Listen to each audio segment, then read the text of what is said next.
Buenos días, chicas y chicos. Aquí seguimos en nuestro confinamiento. Espero que vosotros lo estéis llevando de la mejor manera posible. Por supuesto que no se os haya contagiado el virus físico y tampoco el virus psíquico, el virus del pánico, que como sabemos por las clases de psicología, no es un buen consejero. Hoy vamos a continuar con el filósofo con el que ya habíamos comenzado en clase, Friedrich Nietzsche, y al cual hemos dedicado ya también un vídeo que precede a este, en el que hablábamos de la crítica que Nietzsche hace a la metafísica, es decir, a lo que él entiende que es la concepción del mundo que ha dominado la cultura occidental desde al menos los griegos, desde al menos Platón para acá. Hoy vamos a tratar de la crítica que Nietzsche dirige a, o más bien contra, la religión y especialmente contra el cristianismo, a la que considera la religión en cierto modo más perfecta y por eso también la más nociva, según él. Si os parece, comenzamos por recapitular lo que decíamos acerca de la metafísica, según Nietzsche, porque la crítica a la religión en realidad es la otra cara de la misma moneda, de la misma concepción del mundo, pero expresada en otro lenguaje. Entonces, ¿cuál era la crítica que Nietzsche dirigía a la metafísica? Bien, primero, Nietzsche entendía que la cultura occidental, al menos la cultura occidental, ha estado marcada por una única y determinada concepción de la realidad, que es la concepción que podemos llamar metafísica. Y además que podemos personalizarla incluso en un gran filósofo. Evidentemente ha habido muchos filósofos a lo largo de la historia, pero uno de ellos expresó esto de manera sistemática y profunda, y en cierto modo se podría decir, como se ha dicho, que el resto de la historia de la filosofía occidental son una serie de notas a los textos de Platón, porque se trata de Platón, efectivamente. Platón puede personificar a la metafísica y en el vídeo anterior decíamos que en realidad el debate filosófico que tiene Nietzsche, al menos a nivel filosófico, lo tiene con este gran pensador griego llamado Platón. ¿Cuál era esa concepción del mundo que sistematizó Platón y que nosotros ya habíamos estudiado y que Nietzsche intenta demoler? Bien, según esa concepción metafísica de la realidad, este mundo en el que nosotros vivimos, el mundo material, el mundo que percibimos por medio de los sentidos, este mundo no puede ser real porque no responde, no corresponde a los criterios de nuestra racionalidad. Los criterios de nuestra razón exigen que, según Platón, las ideas los conceptos sean fijos e inmutables. Y sin embargo, lo que percibimos en este mundo pues es un continuo cambiar de las cosas, un nacer y un morir, es decir, un salir de la nada al ser y un pasar del ser a la nada, cosas todas que la razón no puede entender en su afán en su necesidad de inmovilizar las cosas. Bien, entonces, claro, según Platón, el mundo real no era este no era el mundo más real, o no era real o era poco real, sino que es una imagen de otro mundo verdaderamente real al que solo podemos acceder por medio de la razón, que es un mundo incorpóreo, un mundo invisible para nuestros sentidos, que solo podemos percibir con el intelecto y en el cual efectivamente las cosas son como a la razón le gustaría, es decir, inmutables, eternas, idénticas a sí mismas, etcétera, sin cambio. Contra esta tesis contra esta concepción de la realidad, veíamos que Nietzsche dirige dos tipos de reproches u objeciones. Una a nivel puramente teórico, que parece una falacia el razonamiento platónico y metafísico. Parece ser que el razonamiento es, puesto que nuestro conocimiento racional sería imposible si no existiese ese mundo ideal y no fuese el verdadero mundo real, entonces ese mundo tiene que existir. Pero claro, esto es una falacia, porque de que nosotros tengamos la necesidad o la presunta necesidad de conocer el mundo mediante nuestra razón, no se sigue que el mundo tenga que corresponderse con esta herramienta que es la razón. A lo mejor, como de hecho nos muestran los hechos una y otra vez, el mundo no es racionalizable o no es completamente racionalizable. ¿Qué sabemos? A lo mejor el mundo es básicamente caótico, y por supuesto el mundo es cambiante, en él el nacimiento y la muerte están continuamente presentes, y negarlo pues es negar la realidad. Esa sería la objeción básicamente teórica que Nietzsche hace contra la metafísica, un falseamiento de la realidad. Pero más importante que eso, para él, es el trasfondo pragmático que hay detrás de esa concepción. Es decir, por qué, decíamos, los filósofos y desde su punto de vista también las religiones, etcétera, han supuesto un mundo diferente que este, un mundo perfecto en el que nada cambia, etcétera, etcétera. Ahí está, según Nietzsche, el error, vamos a ponerlo entre comillas, el error pragmático, el error práctico, y es más importante porque para Nietzsche es más importante que el conocimiento es la actitud que tenemos ante las cosas. El conocimiento está en realidad subordinado a la actitud. Bien. ¿Cuál era ese error práctico? Según Nietzsche, la visión metafísica o trascendente de la realidad surge del rechazo, del miedo, de la inadaptación al mundo tal como realmente es. Si queréis, ponemos el realmente entre comillas, porque, como también dijimos, el concepto de realidad o de verdad para Nietzsche no es un concepto absoluto. Nosotros no podemos acceder y no tiene por qué existir una verdad, una realidad en términos absolutos. Pero ese afán de una verdad absoluta y que además sea absolutamente inmutable, etcétera, procede, según Nietzsche, de una especie de cobardía, de inadaptación vital. Y este error es mucho más grave, porque este error es lo que Nietzsche va a llamar también nihilismo, es una evasión de la realidad que nos es dada, de la realidad del cambio, del aquí y el ahora, hacia un mundo que simplemente fingimos, construimos nosotros con nuestro intelecto, y que en realidad es una negación del mundo real.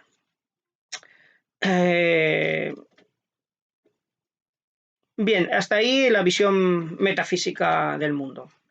Como decía, pues todos los filósofos que han venido después, algunos han intentado combatir, pocos y considerados los malos de la historia han intentado combatir esa visión platónica. Algunos han intentado adaptarla o moderarla, pues, por ejemplo, más cerca de nosotros, más cerca de Nietzsche, el gran filósofo Kant, pues ya hace una crítica a la metafísica y acepta que en realidad para nosotros es incognoscible ningún mundo suprasensible, nada que esté más allá de la sensibilidad nos es accesible, pero como le reprocha a Nietzsche, Kant sigue guardándole un sitio a ese mundo diciendo que en realidad lo que nosotros percibimos son solo fenómenos, no las cosas en sí. Las cosas en sí pueden ser como decía Platón, y además que a ese mundo ideal, ese mundo de las cosas en sí, no de los meros fenómenos en que vivimos nosotros, a ese mundo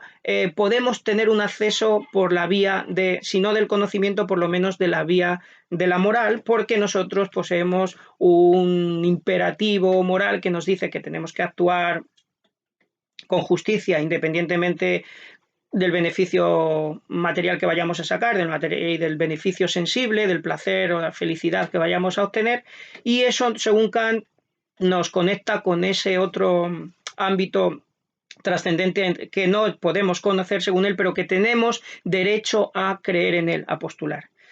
Por tanto, según Nietzsche, Kant intenta salvar de todas formas ese mundo trascendente, pero en lugar de admitir ya, como Platón, que el sabio puede conocerlo, pues hemos renunciado, por decirlo así, a eso ante el peso, ante el progreso de la ciencia, y admitimos que solamente puede ser creído razonablemente, según Kant.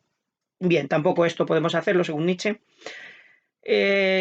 Por tanto, la metafísica pues, ha ido, digamos, perdiendo su esplendor, su fuerza, la fuerza que tenía en la época platónica, en la época griega, hasta llegar a Nietzsche, que es como veíamos, el que intenta demoler definitivamente esta concepción de dos realidades y que hay una realidad supranatural, que es donde reside la verdadera realidad y el verdadero sentido de todo lo que nosotros vivimos aquí.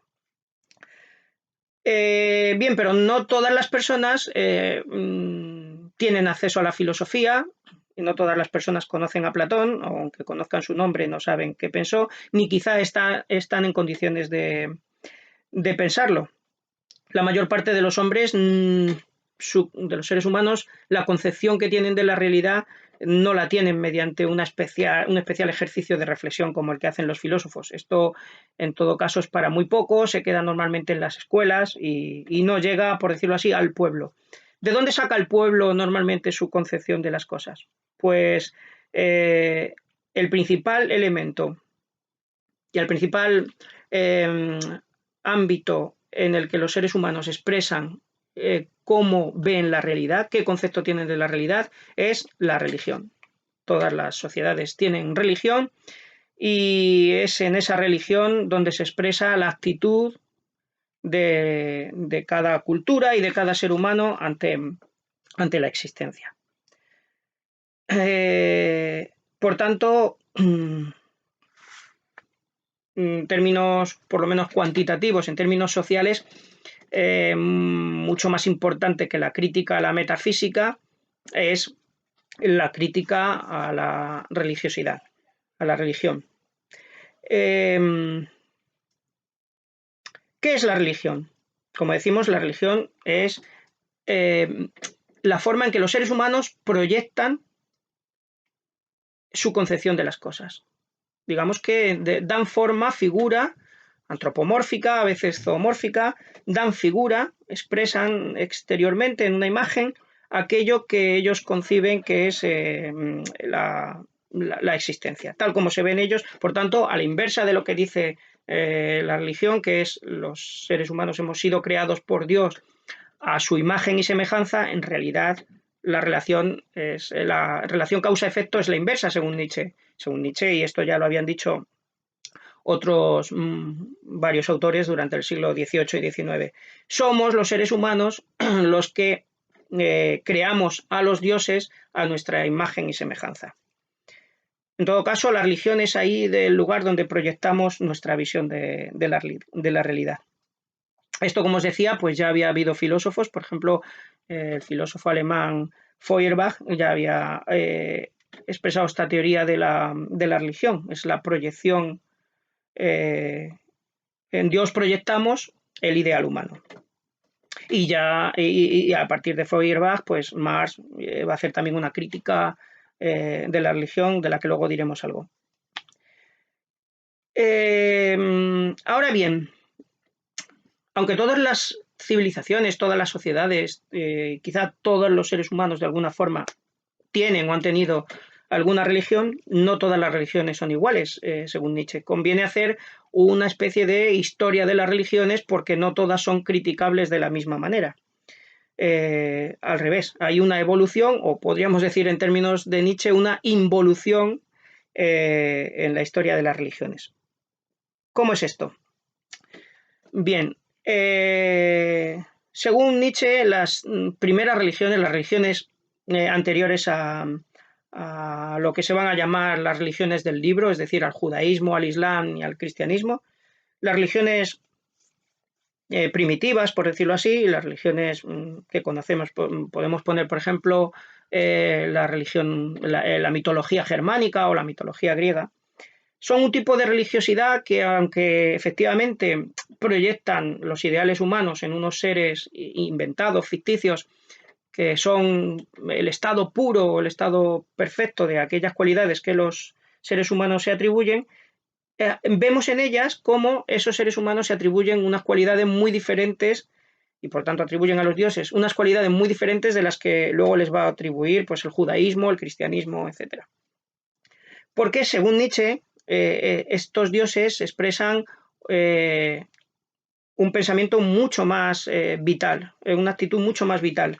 Por ejemplo, los dioses griegos pues, no tienen ningún problema con la sexualidad, al contrario, expresan su sexualidad, hay una diosa del deseo, una diosa de la belleza, etc. Y todos ellos se entregan al placer, menos, bueno, hay alguna diosa de la castidad como Artemis, pero en general los dioses no tienen, no suponen una negación de la sexualidad, no convierten en pecado o no consideran nociva la sexualidad. Igualmente ocurre con la guerra. Los dioses de las mitologías precristianas son dioses guerreros principalmente, y las virtudes de estos dioses pues son la nobleza guerrera, la fuerza, la belleza física, etc. Todas ellas propiedades que, según Nietzsche, van muy unidas a la actitud vital. Además, ocurría en estas religiosidades algo curioso, pero en cierto modo lógico, y es que los fieles de un determinado dios o un determinado panteón de dioses, si estos dioses se mostraban inútiles, es decir, eran incapaces de predominar sobre otros dioses, pues estos fieles se cambiaban de dios, cambiaban de religión y asumían que su dios había sido derrotado y había muerto. Bien, todo esto cambia, según Nietzsche, con el judaísmo. El judaísmo supone un cambio radical en la visión religiosa y, por tanto, en la visión moral y real que los seres humanos tienen de sí mismos. El judaísmo tiene un dios que se declara a sí mismo celoso, que no admite ningún otro dios, y un dios al que hay que obedecer ciegamente porque es completamente omnipotente.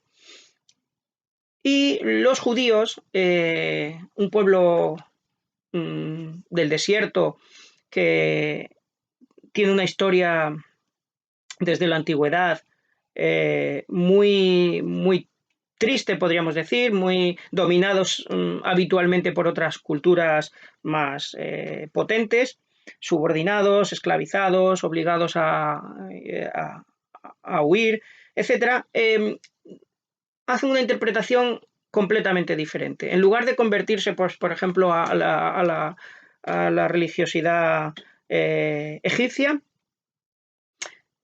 según Nietzsche, deciden interpretar que incluso las desgracias que les ocurren son queridas por su Dios y son una demostración de la omnipotencia y, en el fondo, de la benevolencia de este Dios. Se pueden interpretar esas desgracias como pruebas que el Dios les dirige o como merecidos castigos por su incredulidad, por su falta de religiosidad.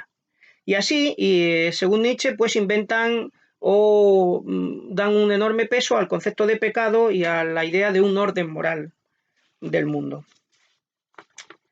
Por ejemplo, dice Nietzsche, os leo directamente: los judíos son el pueblo más notable de la historia universal, ya que, enfrentados al problema de ser o no ser, han preferido, con una consecuencia absolutamente inquietante, el ser a cualquier precio. Ese precio fue la falsificación radical de toda naturaleza, de toda naturalidad, de toda realidad, tanto del mundo interior como del mundo exterior entero. Este es el siguiente capítulo de la religiosidad, que sería el judaísmo. Pero el siguiente paso es ya el cristianismo, que en realidad va a ser el objeto principal de la crítica de Nietzsche, porque, entre otras cosas, es la religión en la que Occidente ha vivido principalmente durante los últimos 2000 años, 2000 y pico años. El cristianismo supone un nuevo cambio respecto del judaísmo, pero Nietzsche incluso analiza el cristianismo no como una concepción homogénea, sino como diferentes etapas. Para empezar, la forma, por decirlo así, primitiva o primera de cristianismo es la propia figura de Cristo. Según Nietzsche, Cristo en realidad representa, evidentemente, ese nihilismo, esa negación del mundo, pero la actitud de Cristo, dice Nietzsche, es la actitud de alguien inadaptado vitalmente que lo único que quiere es estar en paz con los demás, no sufrir ni hacer sufrir, no devuelvas mal por mal. Esa es la enseñanza cristiana del propio Cristo. Es, dice Nietzsche, una especie de idiota, un pacifista que, bueno, no tiene una actitud vital y se limita a predicar esto, una predicación muy similar a la que vamos a ver también, vamos a hablar luego brevemente del budismo. No hacer daño al resto de los seres y, en cierto modo, reducirte paulatinamente a la nada. Pero la cosa cambia radicalmente, según Nietzsche, otra vez, con San Pablo, con Pablo y la Iglesia. Porque allí donde Cristo solo habría predicado pues esa actitud de inofensiva, nihilista pero inofensiva de la realidad, la Iglesia, con Pablo a la cabeza, inventa, según Nietzsche, la creencia de un premio y un castigo más allá de la muerte. En realidad, esta creencia en un castigo y un premio después de la muerte ya lo habían enunciado, por ejemplo, Platón, el propio Platón, en sus mitos escatológicos sobre qué le ocurre al alma después de muerta, porque Platón también, como recordaréis, intentaba demostrar la inmortalidad del alma. Ese alma recibía un premio o un castigo que se correspondía con otro ciclo vital, es decir, con lo que llamamos vulgarmente la reencarnación, que también fue defendida por los pitagóricos y se encuentra en religiosidades como el hinduismo o el budismo, como seguramente sabéis. Bien, en el cristianismo, la idea del premio y el castigo después de la muerte ha sido reducida, el juicio ha sido reducido a uno solo, no hay reencarnación, hay una sola ocasión, nos lo jugamos todo a una carta, y después de esta carta, después de este paso por este mundo en el que tenemos que demostrar nuestra obediencia a las máximas ético-religiosas que Dios nos ha dado, pues somos juzgados y recibimos un definitivo premio, que es el paraíso, o un definitivo castigo, que es el infierno. Esto, según Nietzsche, pues es una actitud religiosa muy diferente a la del propio Cristo. Os cito un pasaje del propio Nietzsche en el Anticristo, referido a la labor de San Pablo y la Iglesia. Y de un solo golpe se hizo del Evangelio la más despreciable de todas las promesas incumplibles, la desvergonzada doctrina de la inmortalidad personal. En Pablo cobra cuerpo el tipo antitético de buen mensajero, entrecomillado, el genio en el odio, en la visión del odio, en la implacable lógica del odio. Toda esta concepción cristiana se resume también por ejemplo, en muchos lugares, por ejemplo, en esta frase de Nietzsche: cuando se coloca el centro de gravedad de la vida no en la vida, sino en el más allá, en la nada, se le quita a la vida como tal el centro de gravedad. La gran mentira de la inmortalidad personal destruye toda razón, toda naturaleza existente en el instinto.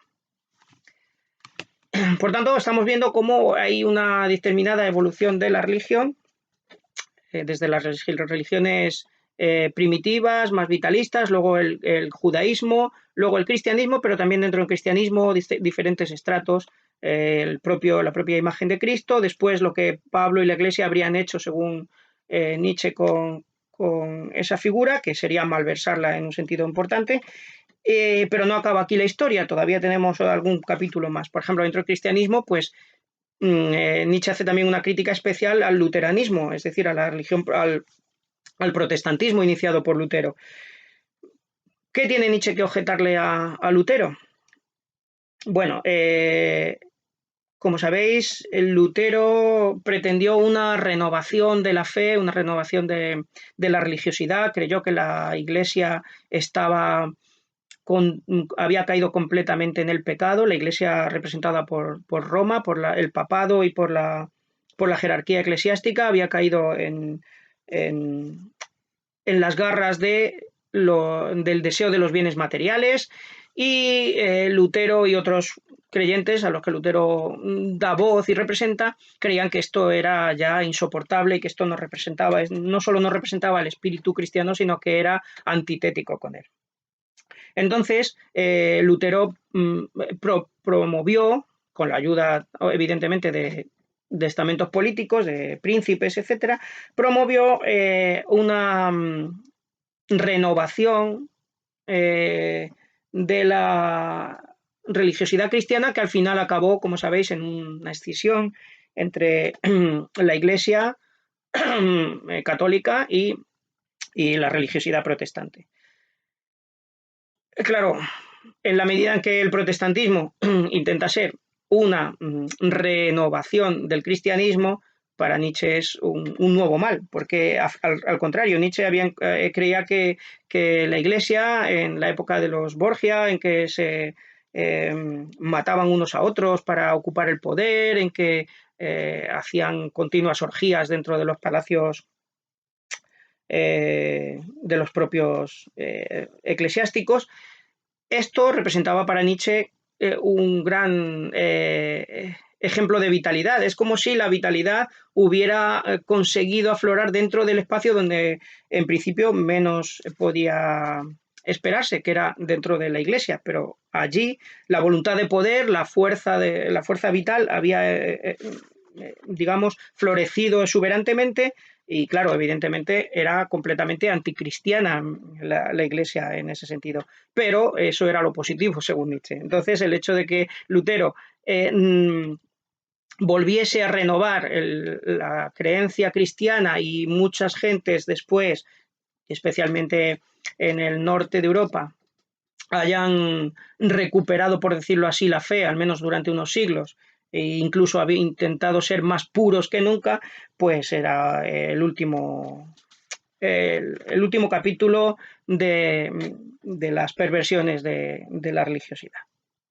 Todo esto que hemos estado comentando es la historia de la religión cristiana, pero aparte de la religión cristiana, Nietzsche tiene muy en cuenta como punto de confrontación la religión budista, que había sido empezada a conocer bien en Europa gracias a los estudios de lingüística y de religiosidad hinduistas. Habían sido empezadas a conocer muy bien durante el siglo XIX, y Nietzsche conocía el budismo y en qué sentido lo confronta con el cristianismo.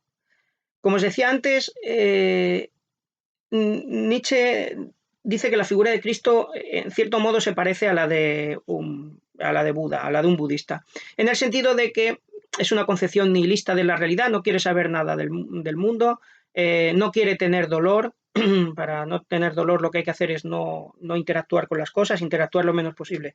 Esto se expresa de la forma más ejemplar quizá en el budismo, en su teoría de que lo que tenemos que alcanzar es el nirvana, y lo que encontramos en el nirvana es la vacuidad, es decir, el vacío y la ausencia de interacción con las cosas del mundo. Las cosas del mundo se convierten entonces en accidentales, y descubrimos, según el budismo, que detrás de todas las cosas lo que hay es nada, es decir, es puro nihilismo.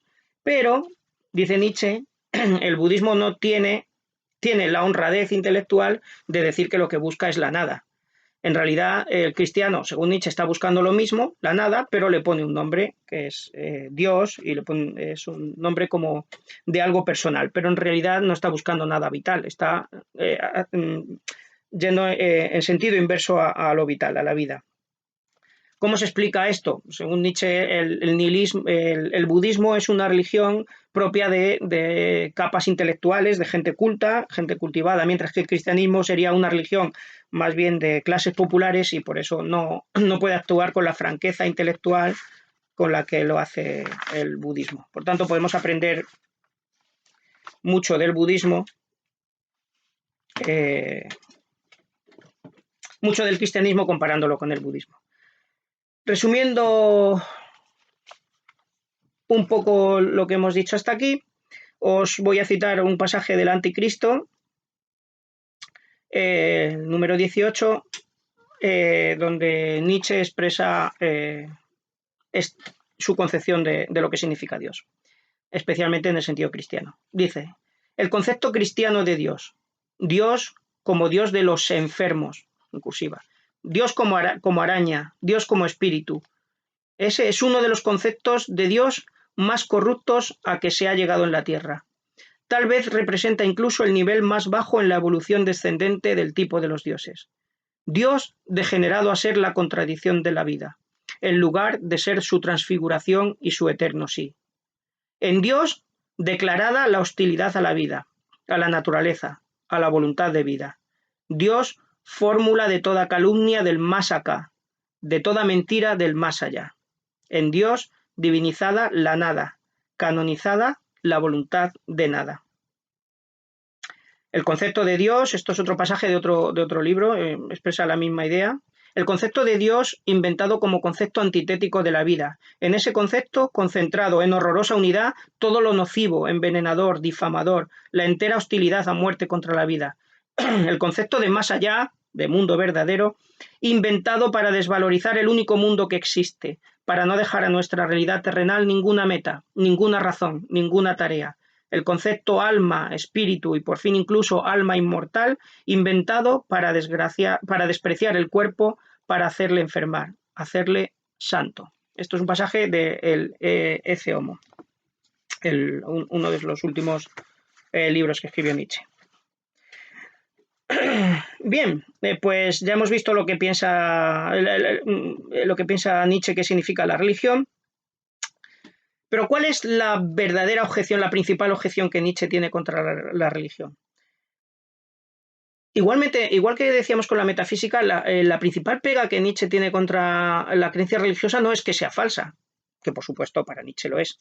El problema no es que los dioses no existan, que no exista un Dios que nos va a juzgar, etcétera, etcétera. Eso es falso, pero no es un problema, porque para Nietzsche en realidad la verdad no es un problema. Una de sus tesis más provocativas es que la verdad no es la diosa principal, tiene que ser puesta en cuestión, incluso la verdad no existe. Por tanto, el problema no es que las religiones sean falsas, la falsedad es una parte esencial de la vida y mentir es vitalmente necesario y bueno, en ese sentido. No, el principal problema, como pasaba con la metafísica, no es que sea falso. El principal problema es la actitud práctica, es decir, la actitud vital que implica. Que según Nietzsche es una actitud de nihilismo, es decir, de negación de la realidad, de resentimiento, de espíritu de venganza, etcétera, etcétera. Entonces, bueno, nos podríamos plantear, ¿existe una posible religión que sí responda a las exigencias de Nietzsche, a la actitud que según Nietzsche sería deseable ante la existencia? Bien, en cierto modo, en cuanto que la religión es una proyección irreal, pues todas las proyecciones significan un abandono del aquí y el ahora, del presente, que es el verdadero tiempo real y el que tenemos la responsabilidad de vivir. Pero bueno, los seres humanos tenemos que representar y Nietzsche en algunas ocasiones habla de una religiosidad alternativa, podríamos decir. ¿Hasta qué punto esto puede seguir llamándose religiosidad? Pues claro, sería discutible, ¿no? Pero, por ejemplo, es famosa una frase suya que dice: yo solo creería en un Dios que supiera bailar. ¿Qué quiere decir Nietzsche con esto? Obviamente está hablando de un Dios que tenga ante el mundo una actitud inversa a la que muestran los dioses, especialmente los dioses, como decíamos, de la religión del libro. Los dioses son seres estáticos, hieráticos, no se mueven, no sufren ningún cambio, el cambio es una objeción para ellos y como son perfectos no pueden cambiar. En cambio, Nietzsche habla de un Dios que supiera bailar, es decir, un Dios no solo que cambiase, que el cambio fuera, por decirlo así, su naturaleza, sino que además cambiase haciendo algo como bailar, que por decirlo así es un disfrute vital en el sentido de que no tiene su finalidad en otra cosa. Es decir, el que baila está bailando por bailar, no se baila para otra cosa. Y en ese sentido, pues un dios que baila pues es la antítesis de un Dios que está quieto y que además nos dice que hagamos todas las cosas para ganarnos una quietud eterna, como sería el cristianismo. Otro Dios que sí existió en la religión griega y que Nietzsche toma como referente es el dios Dionisos, que él contrapone al dios Apolo. Dionisos es el dios, como quizás sabéis, un dios relacionado con las cosechas, con el vino, etcétera, pero también Nietzsche lo interpreta como un dios de la vitalidad. En él la vida y la muerte están completamente mezcladas y es un dios del ciclo de la naturaleza, del ciclo de las cosas. Las cosas nacen y mueren y de la muerte nace la vida, como de la vida la muerte. En ese sentido, Dionisos representa lo contrario a lo que va a representar entre los griegos Apolo y luego de una forma mucho más sublime, pues Cristo, en el cristianismo. Entonces, el libro Ecce Homo de Nietzsche acaba con una frase que es la siguiente, dice: se me ha comprendido, Dionisos, contra el crucificado. Esa es la última frase de este libro, que significa que la figura, en todo caso, del dios Dionisos es la alternativa nietzscheana, la alternativa de Nietzsche al cristianismo. Bien, la tesis más conocida de Nietzsche, la frase quizá más conocida de Nietzsche es: Dios ha muerto. Aunque en realidad esta frase no la dice el propio Nietzsche, sino que se la hace decir a un personaje suyo, al loco. Un loco aparece en la plaza gritando: Dios ha muerto. ¿Qué significa esta frase de Dios ha muerto? Para empezar, ¿por qué Nietzsche no dice Dios no existe, sino que Dios ha muerto? ¿Es que acaso realmente ha existido y ha dejado de existir en algún momento? En este en que aparece el loco diciendo que Dios ha muerto, anunciando su muerte. Bueno, por supuesto, Nietzsche no cree que Dios haya existido en el sentido que la palabra existir, aunque Nietzsche no se mete, que yo sepa, nunca a discutir este término de existir. Bueno, habla del término ser, que es un término engañoso del lenguaje, etcétera, pero bueno, en el sentido de que existen las cosas, Dios obviamente no existe, pero eso no importa, porque para Nietzsche la idea de Dios ha tenido un poder histórico, un poder cultural mucho mayor que muchos seres que sí decimos que existen, que tú y que yo seguramente.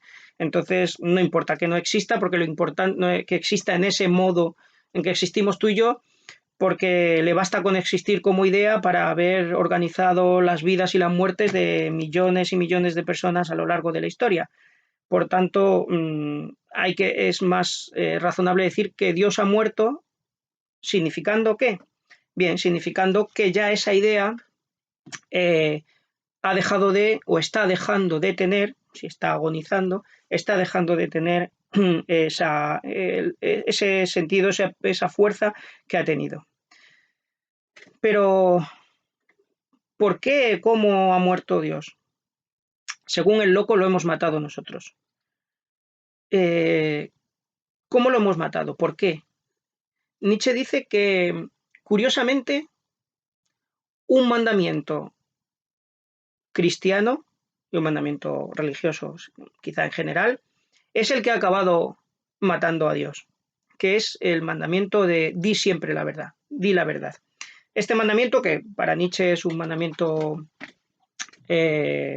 nihilista, antivital, ha llevado a los creyentes, a los que han creído que hay que decir siempre la verdad y que hay que ser sincero, incluso con uno mismo, porque Dios ve en lo interior, pues esto ha llevado a gente que ha creído muy honestamente en ese principio a la terrible conclusión de que todo aquello que significaba Dios en realidad no aparece por ninguna parte. ¿Cómo ha ocurrido esto? Bueno, en parte, principalmente quizás, a través de los descubrimientos científicos de los últimos siglos, de la modernidad. Se ha ido viendo que el alma, todo lo que se atribuye al alma, puede ser quizá explicado mediante el cerebro y el estudio neurológico. Se ha ido viendo que Dios no creó al hombre a su imagen y semejanza, hecho del barro y insuflándole su espíritu, sino que tenemos como antepasados nuestros primero otros primates y más antiguamente cualquier forma de vida, etcétera, etcétera. Este camino ha ido minando todas aquellas verdades, todas aquellas atribuciones que se le hacían a Dios. Por tanto, se ha quedado sin papel que realizar. Ni siquiera en último extremo se ha puesto en duda incluso que tenga sentido preguntarse por qué existe el mundo. Hume hizo una crítica muy radical de esta pregunta, diciendo que no se puede comparar con ninguna otra pregunta causal, puesto que es un ejemplo único, y quizá la pregunta ¿por qué existe el mundo? No tiene sentido. Así que Dios pierde todos sus atributos en ese sentido. Pero no basta solo con la destrucción científica, porque como vimos el otro día, incluso la ciencia, pese a que queriéndolo sin querer, arrincona o incluso desdibuja o mata a Dios, ella misma, sin embargo, hereda la creencia en Dios, como veíamos, porque sigue creyendo en unas leyes inmutables del universo, según las cuales todo está ya escrito, etc. Y para Nietzsche esto es un sucedáneo de Dios. El caso es que ocurre que hoy, por mucha voluntad que uno tenga de creer, es, según Nietzsche, imposible, es estúpido creer en esas cosas. Por tanto, ha ocurrido, está ocurriendo, cuando Nietzsche lo profetiza, que Dios ha muerto o está en su agonía. ¿Y qué significa esto? ¿Qué consecuencias tiene? Bueno, pues para mucha gente, el propio Nietzsche cuenta como el loco cuando aparece en la plaza anunciando la muerte de Dios, pues muchos de los que están allí presentes se burlan, como diciendo, nos importa muy poco la muerte de Dios. ¿De qué ha muerto? ¿De un catarro? ¿De qué ha muerto? Como que no nos importa. Y esto es una actitud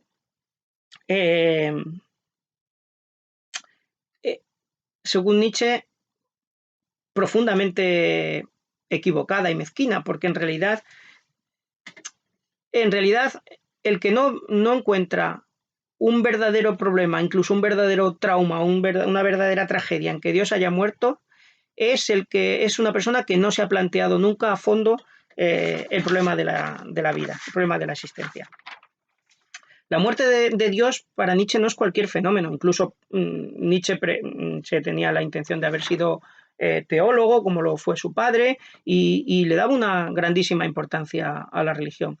Podríamos decir que solamente puede ser ateo realmente aquel que, si es que Nietzsche es ateo, supongamos que sí, solamente puede ser ateo aquel que realmente ha visto la importancia que tiene la religiosidad. ¿Y cuál es esa importancia que tiene el concepto de Dios?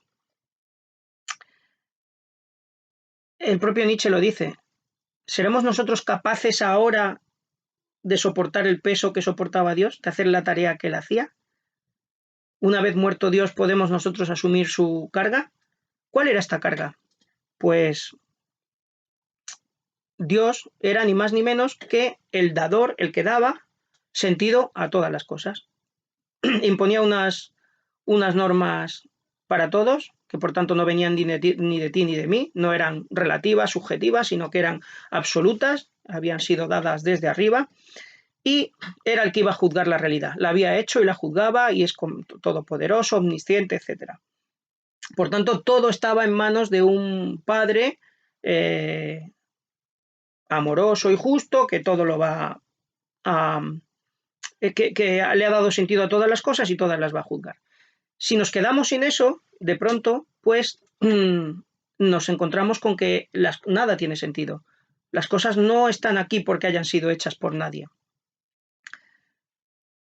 Y esto, dice Nietzsche, dará a muchos la justificación para suicidarse, porque muchas personas no estarán a lo mejor en condiciones de asumir la pérdida de una fuente absoluta de sentido. Encontrarse con que en realidad la vida no tiene sentido. No tiene ningún sentido preestablecido, no tiene ningún sentido que venga de fuera de la propia vida, de fuera del propio mundo. Si tiene algún sentido, será un sentido que nosotros le demos, pero no tiene un sentido predeterminado. Como dice el chiste, Dios no existe, son los padres. Entonces, la muerte de Dios es en realidad la mayor tragedia que puede ocurrir para el hombre tal como lo hemos conocido en los últimos milenios, pero también para Nietzsche es la gran oportunidad de un paso del hombre más allá de sí mismo, no hacia algo que no sea el hombre. El hombre, dice Nietzsche, es un fin. El hombre no se trasciende al hombre. El hombre se trasciende a sí mismo, va hacia otro lugar que deja atrás completamente la visión metafísica y religiosa del mundo y pasa a asumir la muerte de Dios, pasa a asumir que no hay nada fuera del mundo, es más, que no hay nada fuera del aquí y el ahora, y asume, por decirlo así, la responsabilidad, la voluntad, la fuerza de ocuparse de esa situación. Esto es lo que significa la muerte de Dios. La muerte de Dios no es solamente la muerte del concepto, digamos así, teológico de Dios. La muerte de Dios es la muerte de todo principio absoluto y universal. Y ahí se incluye cualquiera de las formas, por ejemplo, las leyes de la naturaleza en las que creen los científicos, pero también el concepto hombre en el que creen muchas ideologías, las ideologías políticas que piensan en un futuro de la humanidad. La humanidad ahí es, ¿qué es la humanidad? Es un concepto también y por tanto es una encarnación de Dios, sigue siendo una epifanía de Dios, por decirlo así. Todo eso muere con la muerte de Dios.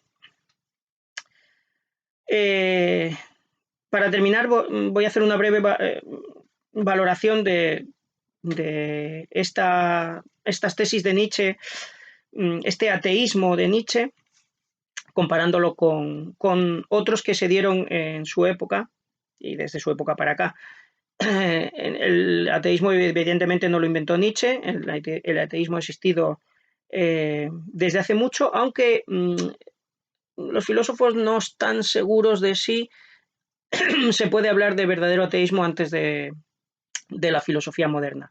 Pero bueno, siempre los teólogos medievales, por ejemplo, pues daban argumentos contra el ateo, o sea que la figura del ateo, por lo menos conceptualmente, existía y seguramente había personas ateas, o a lo mejor todo el mundo era ateo y no lo decía. Pero el ateísmo de forma explícita, que se pueda defender explícitamente, comienza mucho más cerca de nosotros. Por ejemplo, hay un tipo de ateísmo que se desarrolló en la época de la Ilustración. La mayor parte de los ilustrados no fueron propiamente ateos, o al menos de confesión pública ateos, más bien como muchos agnósticos, pero sí hubo alguno, por ejemplo el barón d'Holbach, que defendió el ateísmo, por supuesto, haciéndose acreedor de los mayores ataques. Ahí se encuentra una especie de ateísmo científico, que hoy en día tiene muchísimos representantes.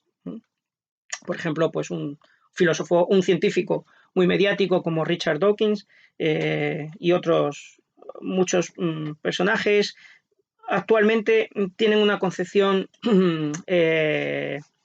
atea basada en que es posible una explicación puramente científico-mecanicista del mundo y por tanto Dios sobra. Este ateísmo no es el de Nietzsche e incluso hay entre ellos diferencias muy radicales. Para empezar, la concepción mecanicista del mundo para Nietzsche es una concepción mezquina, una concepción que intenta explicar lo más elevado a partir de lo más mezquino, de lo más simple, y que él atribuye a una especie de concepción inglesa de las cosas.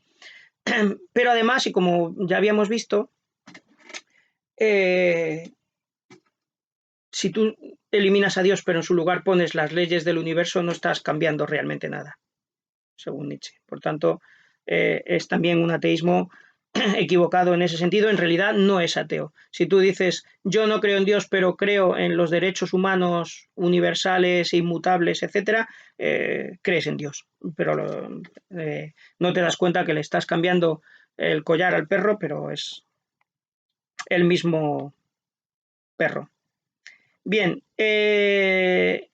a lo largo del siglo XIX, otro gran ateo, gran crítico de la religión es Karl Marx. Marx, el creador de la ideología comunista, marxista, interpreta la religión como la religión es la expresión de la alienación y del sufrimiento que los seres humanos sufren debido al sistema productivo injusto en el que viven.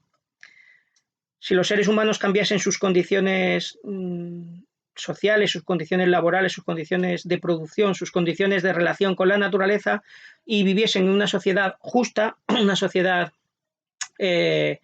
donde no hay propiedad privada de los bienes y no hay explotación del hombre por el hombre, Dios sobraría porque podríamos decir tendríamos el paraíso, lo más parecido al paraíso en la tierra, los seres humanos vivirían realizados, no vivirían alienados, no vivirían fuera de sí mismos y no necesitarían, por tanto, inventar ese consuelo que es la religión, consuelo que a la vez los explotadores explotan sobre los explotados, porque la religión es una buena manera de adormecer al pueblo como opio del pueblo e impedir que intente cambiar sus condiciones de vida. Bien, el ateísmo de Nietzsche tampoco es el ateísmo de Marx. Es más, Nietzsche cree que Marx, bueno, los socialistas en general, en realidad siguen defendiendo una moral cristiana y en ese sentido son cristianos, pero ahí los valores cristianos se han secularizado. Secularizado quiere decir que saeculum en latín, del siglo, se han convertido en algo, se han venido a este mundo, por decirlo así, pero siguen siendo en realidad los mismos valores.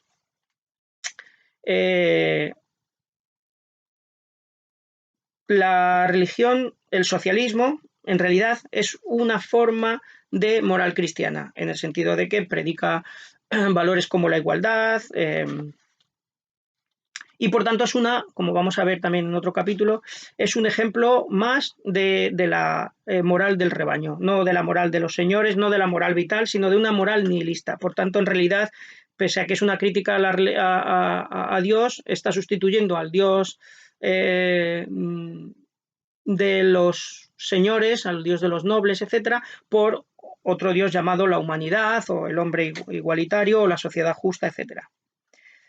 Por tanto, el ateísmo de Nietzsche coincide en parte con esos ateísmos, en el sentido de que Dios ha sido solamente una proyección, pero diverge esencialmente en el sentido que la religión tenía, en la fuente que tenía y en el sentido que tiene su muerte o su sustitución por otra. Bueno, ¿qué podríamos decir sobre... Según los sociólogos, en los últimos decenios, la sociedad europea occidental ha ido creciendo paulatinamente el ateísmo, aunque a veces se ha notado, se observa un cierto repunte de la religiosidad.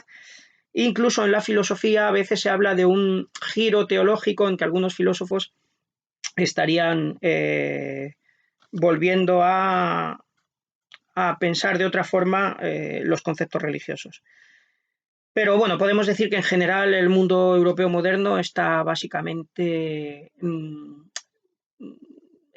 se observa, no podemos decir que está dominado por el ateísmo, pero se observa un creciente ateísmo y además que la religiosidad que pervive de una forma bastante exterior, bastante poco creíble, parecida seguramente a lo que debió ser la religiosidad griega o romana en los últimos tiempos de estas creencias, cuando la gente seguía respondiendo ritualmente a esos ritos y mitos, pero en realidad nadie los creía sinceramente.